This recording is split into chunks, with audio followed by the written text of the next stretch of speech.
Welcome to the Decentralized Edge podcast, where blockchain and Web3 stories take center stage.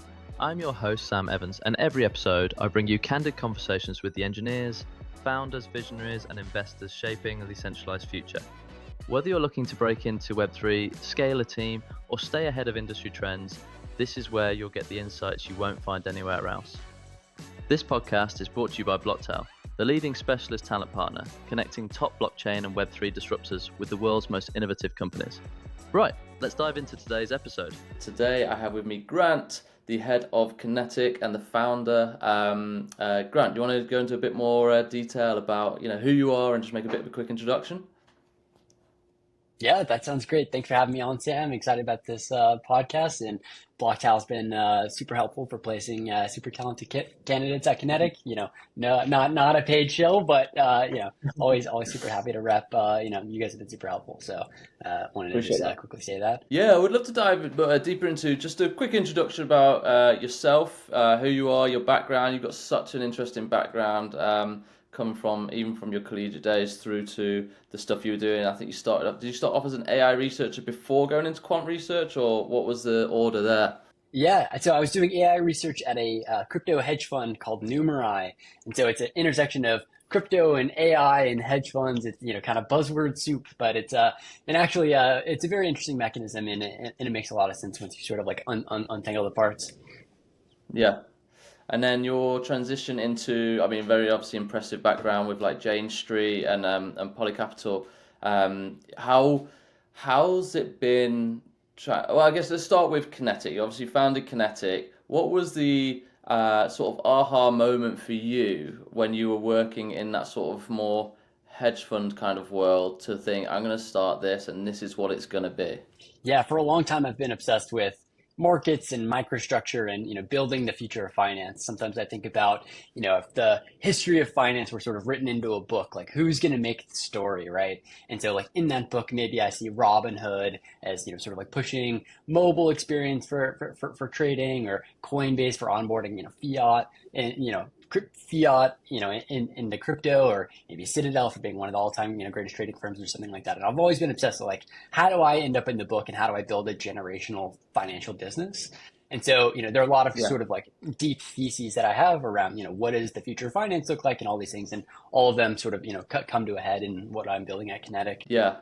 Can you speak to, I guess, for anybody that's watching that might not know exactly who Kinetic are? I'm sure a lot of people do, but can you speak to who you are, what you're doing, and how you're sort of building that sort of niche corner within your market, specifically within like obviously the decentralized world that you and I obviously operate in and every day? Yeah, sure. Yeah, so I'll kind of give you the hard words first, and then I'll explain them all sort of in series. So we are a DEX aggregator on Kinetic, or DEX aggregator on Solana. And so I'll explain sort of each of these in sequence. So DEX, what does DEX mean? We're a decentralized exchange. That's what the DEX words mean. Why are decentralized exchanges super valuable, and why are they helpful? In the wake of the FTX saga, where Sam Bankman-Fried supposedly stole everyone's money, clearly something is structurally wrong with the way that the crypto ecosystem had operated in the past, right? We sent all of our fiat and crypto to someone's offshore Bahamian bank account. That's the incorrect way to structure the crypto ecosystem. You should have custody over your assets. I should have custody over mine. We should transact peer to peer. And there's been a lot of mechanisms for doing so in this kind of decentralized exchange world. And so I think the future of finance looks a lot more decentralized than centralized, and we're starting to see that with the success of Hyperliquid, perhaps even at the expense of Binance's and the other centralized exchanges of the world. Decentralized exchanges, I think, are going to be super, super important. The next word here is this aggregator term. Like, what is a DEX aggregator? Why is that valuable? I can give a quick bit of intuition there. Imagine you're trading, you're going to buy your first Solana or something like this. There's a USDC Solana pool, right? There are many of these. There are thousands of them, right? If you were to just pick one particular pool to execute your transaction through, you're going to move the price up. If you're buying Solana, you're going to move the price up in that particular pool, but on none of the other pools, right? And so now these arbitrageurs are going to come in and explicitly trade against you and nudge all the other prices up, closing the arbitrage and making money basically at your expense. And so Yeah. what a user really should be doing is taking their trade and splitting it across a bunch of these different decentralized exchanges all at the same time and executing them, instantaneously across all of these. And it's a very hard thing to do, right?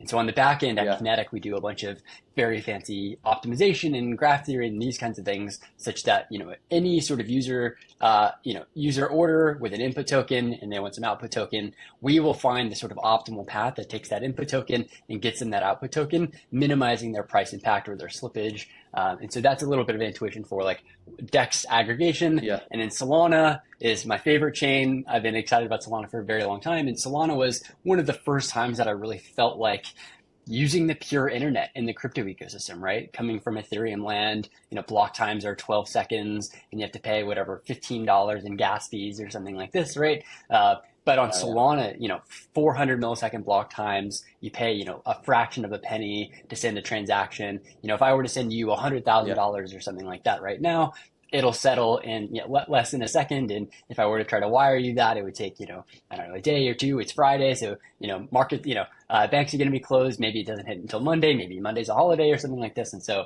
using Solana really does feel like kind of the how to use the crypto ecosystem in a way that feels like the raw internet.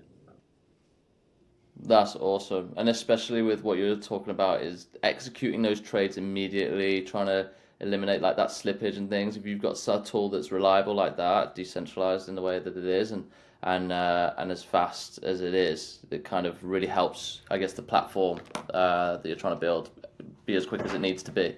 And what have been I know you guys have been going from strength to strength, so I don't know if you're going to have an answer to this, but what have been like the early challenges for the business so far? And what I guess follow-up question to that would be, what does success look like to you, Grant, and to Kinetic as a whole?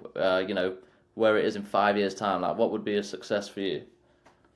Yeah, there are tons of challenges along the way.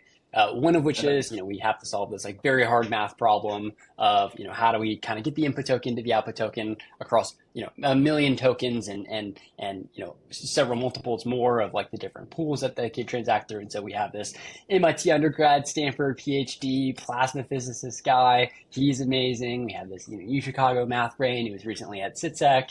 He's awesome. And so we have like world-class researchers like working on this problem. And this is the kind of math research that I love to do myself. And so that's been super, super fun for us. Then the implementational details of, Solana famously has the culture of, chewing glass is a sort of, saying for Solana people. It's like, it's hard, but it's worth it and it's fun. And you just kind of go through that. Historically, they haven't had a lot of great documentation. That's really changing. They have, better and better kind of developer tooling and all this. And so it's getting easier to build on Solana, but, doing the implementation of this stuff and thinking about memory management and the transactions and all these kinds of things has been a challenge. Then there are the UX puzzles. I spent a lot of time in Figma moving pixels around and, going back and forth with my designer. Hey, this line should be, 2 pixels higher and all of this kind of stuff. And like, how do we make the, world's most beautiful interface for these things? There are capital challenges around it. How do you fundraise and how do you like put together an amazing team, and hiring challenges, sort of like what you guys deal with? Like, how do you bring world-class people in an organization and get them excited? And so tons and tons of challenges. We love challenges. So it's been a lot of fun. Yeah.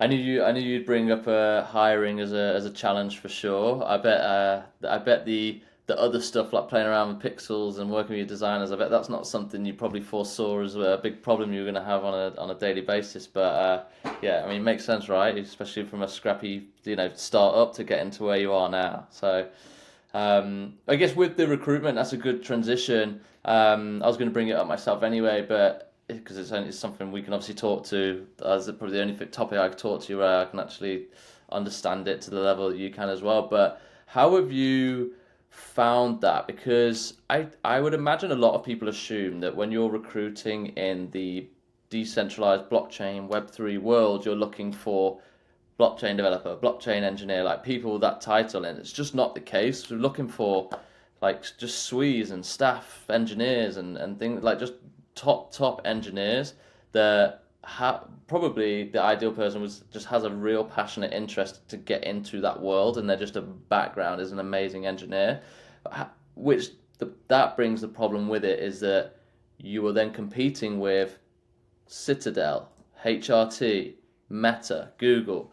So how have you positioned yourself when hiring and probably selling to candidates all along the way? Like how have you kind of found that you've overcome that best?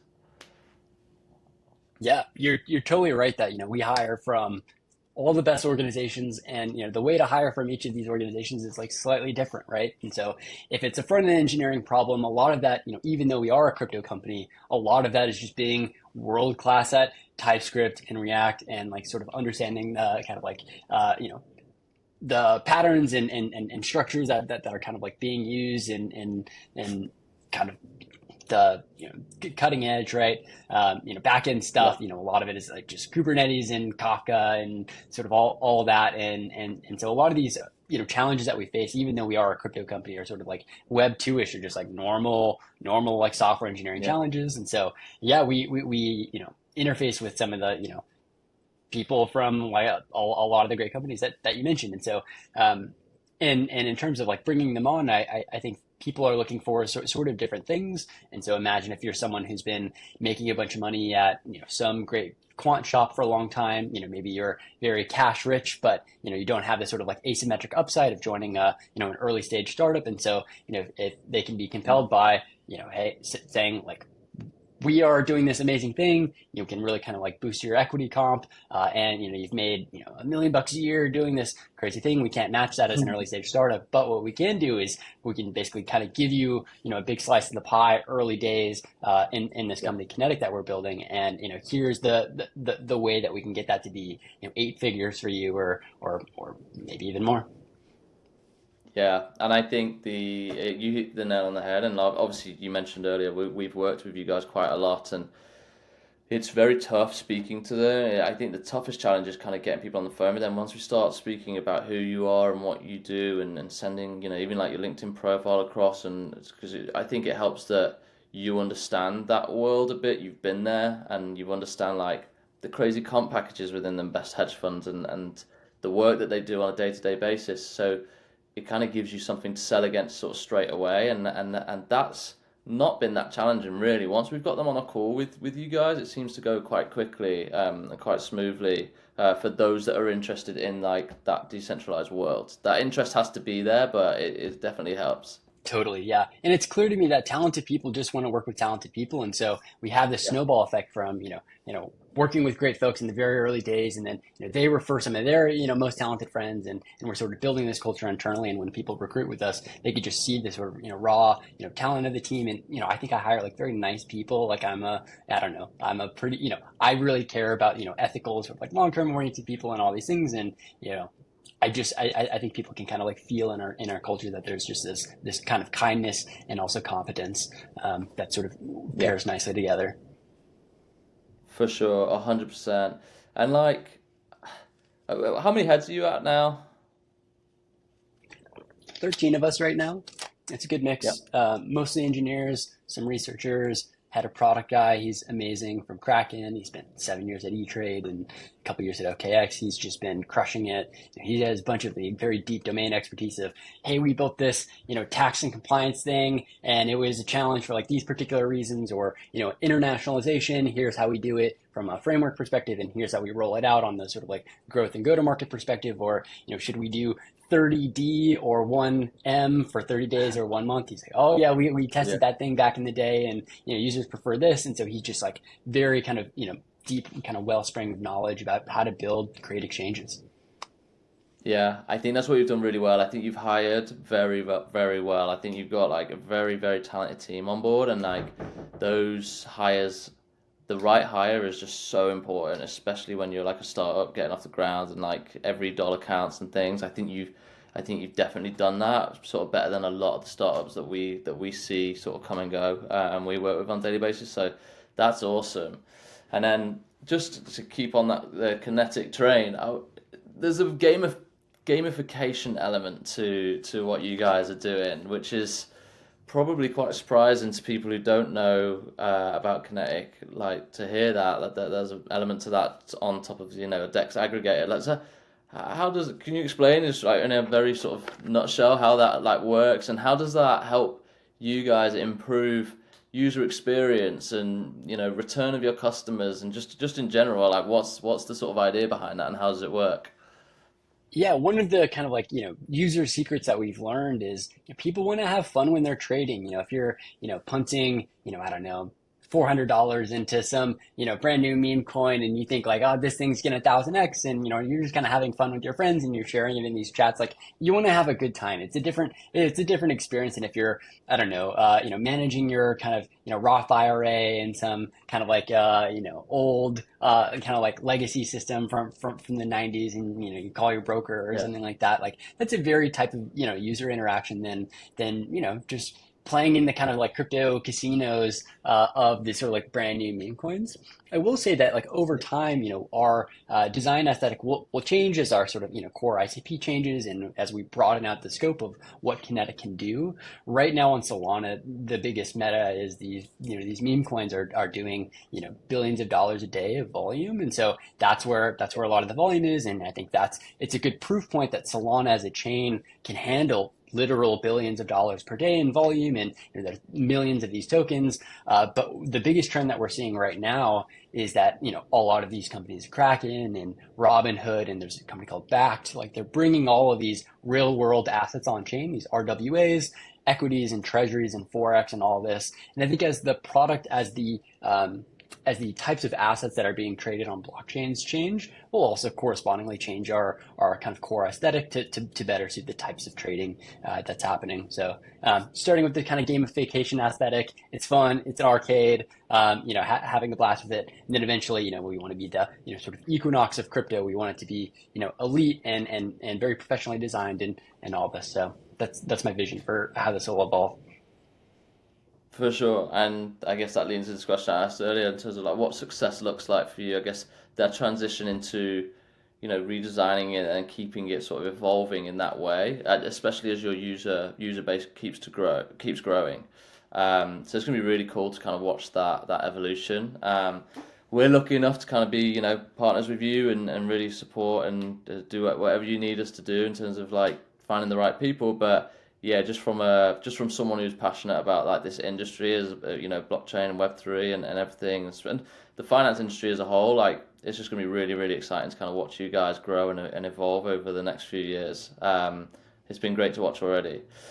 Do you believe that we're moving to like that on-chain first future trading world? Like you guys are obviously a startup and kind of one of the first names that are really doing it properly, but like there are major hedge funds out there who might see this and think we're falling behind and try and jump on that. Like, where do you envision the sort of TradFi world jumping on with this?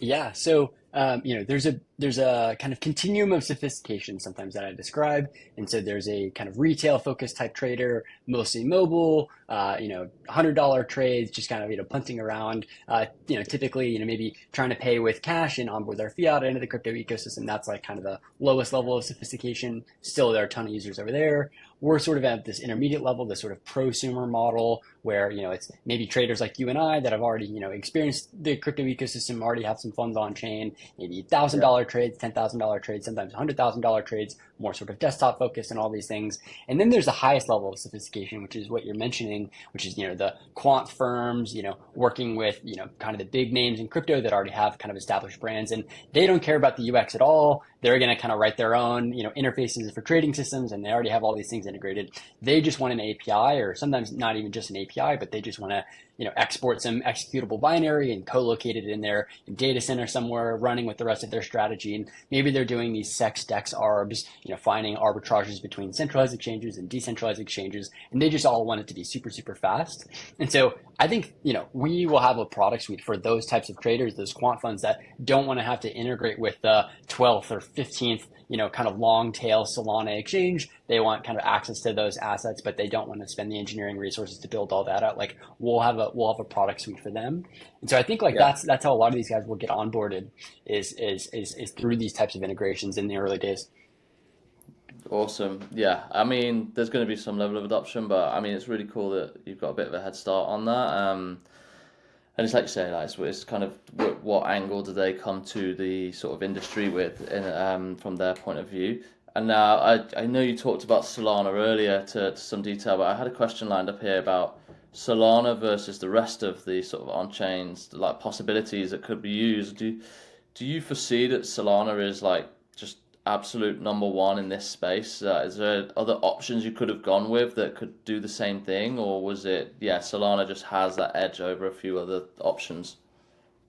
Yeah, there's a sort of like internal and external view. External being like, okay, it's an empirical fact that, there's, the majority of volume for spot trading is happening on Solana. That's your sort of like external view onto it. Like this is just, where the users all are and all these things. There are other sort of chains that are trying to pop up, Coinbase's chain, which is very kind of interesting. Maybe some new chains coming online, the Monads and Mega ETH and sort of all, there's the, move-based languages like Sui and Aptos and all that kind of stuff. And so I think there will continue to be innovation and all these things, but sort of externally facing, Solana is just where all the volume is.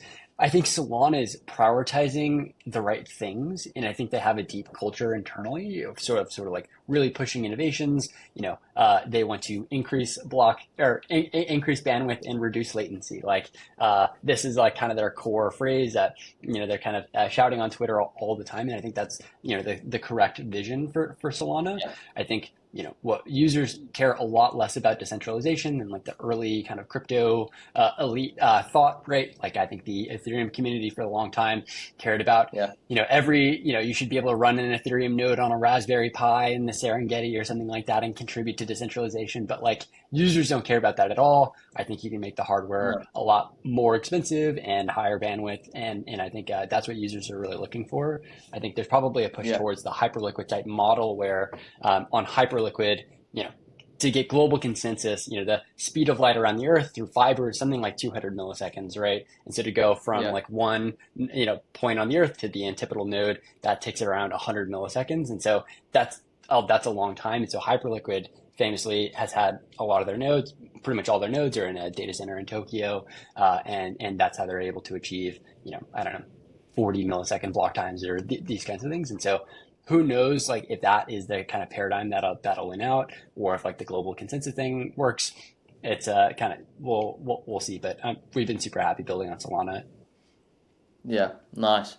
And with I know you're all very much within the sort of trading world between these different tokens and things, but where do you sort of see the industry as a whole? Like, I think when you sort of talk about blockchain, people like my mom and dad are going to think, oh, Bitcoin, like that's all they're going to think about. Whereas there's obviously so much different use cases and it's being applied to like places that you couldn't even think of like 5, 10 years ago. But where do you see the world of like blockchain and Web3 moving towards? Because, things like online gambling, as that becomes more and more popular, like there's definitely going to be a use case there, and just real estate transactions. Like what do you think that world looks like in 5 years for the blockchain industry? Yeah, I think kind of going through the history of blockchains and the crypto industry, in the 2017 cycle, there was a lot of conversations about like, DAOs, these like decentralized autonomous organizations, and that's going to be the future of governance and all these types of things, or, zero knowledge proofs, which I think are amazing. And that's kind of been a big vertical, maybe like blockchain based gaming. There are all these kind of like core use cases for crypto. And, as the years go on, it's very clear that the highest PMF, like the highest product market fit vertical in the crypto ecosystem is basically finance, right? And starting with stable coins. I mean, today yesterday Circle had their big IPO and traded up massively and all these things. Like this is kind of one of the core use cases of crypto. And I think, programmable money, the biggest use case is actually is financial. And I think a lot of these, DAOs have, problem, sort of like principal agent problems. If you're trying to vote by committee on sort of like these big issues, I think it is a challenge, but like I'm down to kind of like continue the innovation and see these kinds of things. But I think the future of crypto like definitely looks like getting real financial assets on chain and basically applying very financial looking use cases. Yeah, nice. I think, it's just telling, right? Everybody's sort of adopting it, and I think I was going to bring it up as well myself, but the Circle IPO yesterday is like the first stablecoin IPO, and so far it's been a massive success for them. We'll see. The market's going up and down. There's certain Twitter spat yesterday that caused a bit of some maybe fake fluctuations in the market and things. But yeah, I think that is very good evidence, where the sort of crypto world is right now. Bitcoin sort of seems to have consolidated at an all-time high at the moment. And then, yeah, Circle's success from yesterday and the stuff that they're doing, I think it only can open the eyes to the sort of the rest of the world, and I think that it's more numbers that are going to be, the more people understand it and the more numbers kind of get involved, which will just naturally happen as the younger generation grow older and stuff, is only going to be beneficial towards this industry. And I think the technology's been tried and tested enough at this point where it's like, okay, like this is the future. It's not just like some fake thing from some random Satoshi man that no one knows who it is. So we'll see. Exactly. With yourself, back to yourself, just to kind of wrap up the podcast episode, but you're a fairly young dude running your own successful business and probably grinding day in, day out harder than you thought it probably was when you first started. But like, what advice would you give to anybody else that's looking to start off as A, being an entrepreneur, but B, being an entrepreneur specifically within such a tough industry to kind of be an entrepreneur in?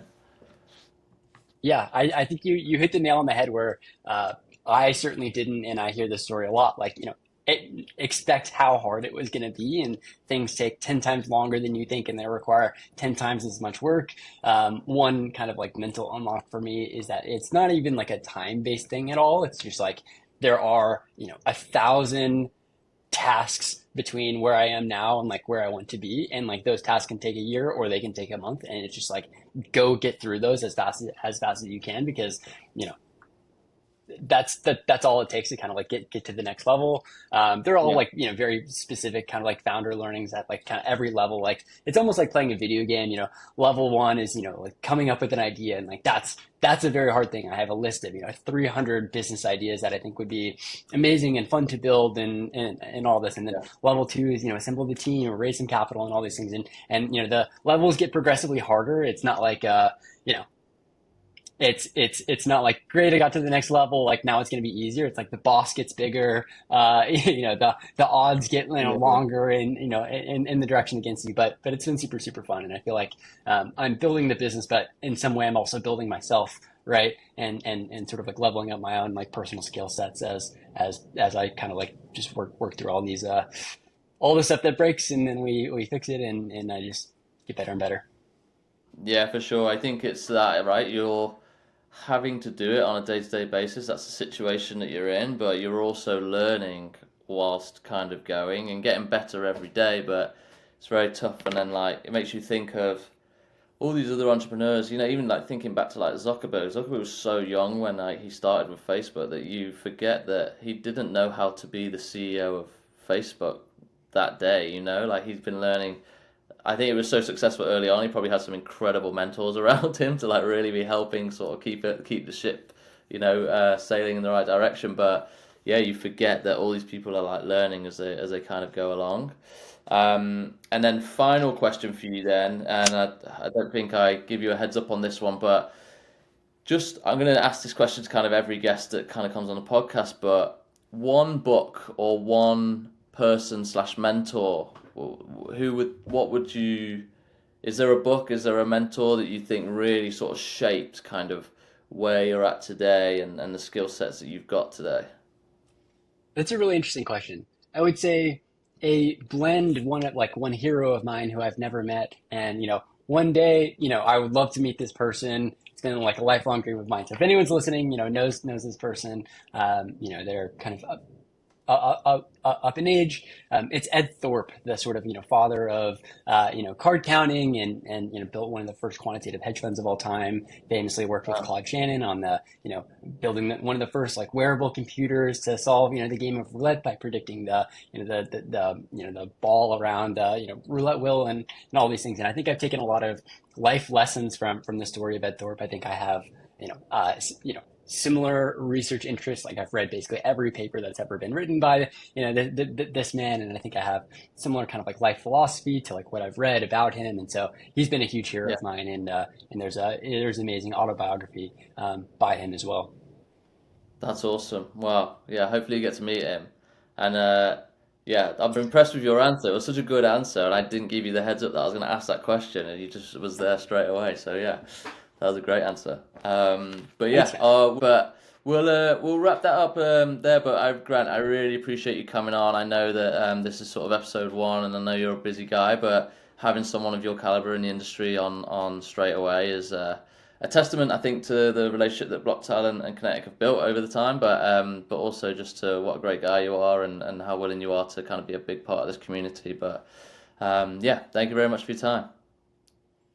Thank you so much. This is great. Have a good one. That's it for this episode of the Decentralized Edge podcast. If you found it valuable, make sure to subscribe, leave a review, and share it with your network. Doing so really helps us to build an incredible guest list for future conversations. And remember, if you're looking for some top blockchain and Web3 talent to drive your business forward, visit blocktav.com to see how we can help. Or connect with me directly on LinkedIn or via email at sam@blocktav.com. If you've got a guest suggestion or a topic you'd love to hear more about, send that my way too. Thanks for listening, and see you next time.